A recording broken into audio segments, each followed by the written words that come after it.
อ๋อหมายสงครามวันนั้นก็เขาคำว่าอยู่ที่เทิดไทยนะครับเนาะนั่นก็เป็นวันปูค่ำเนี่ยครับนั่นก็นะครับทางนี้นาคาเนาะนั่นก็จะเป็นวัดปูค่ำอยู่ในเทิดไทยนะครับเนาะตัวจอมกันครับ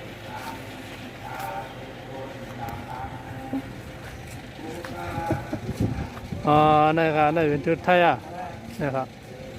มาจำนะครับนะตั้งปุ่นก่อนจะเป็นรอยสูงต้องไหนนะครับต้องไหนเป็นรอยสูงอยู่พี่น้องใต้เมื่อเขาเมื่อก่อนกันแน่นอนนะครับ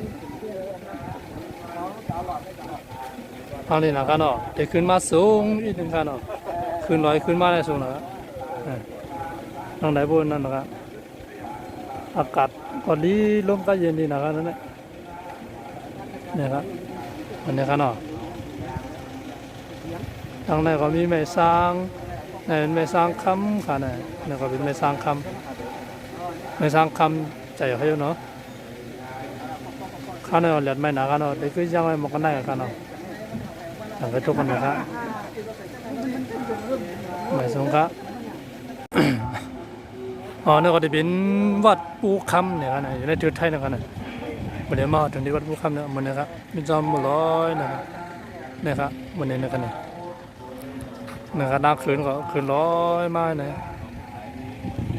บน้องบนก็บนเฮ็ดไว้นะครับคุณนำหนักครับน้องบนตาครับเนาะ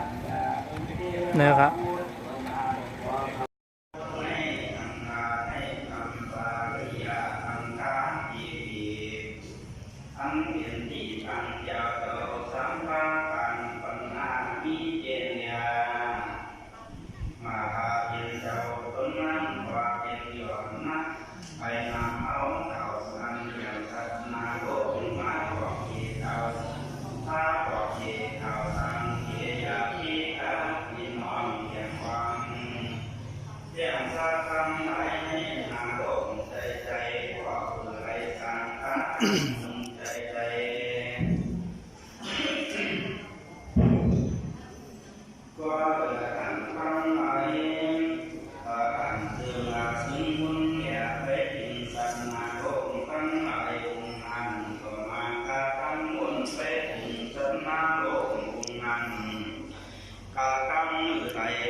อันเขาไรกาตั้งด้วยดีสิ่งสุบุญนาและสัตว์ตั้งโลกตั้งหลายงาน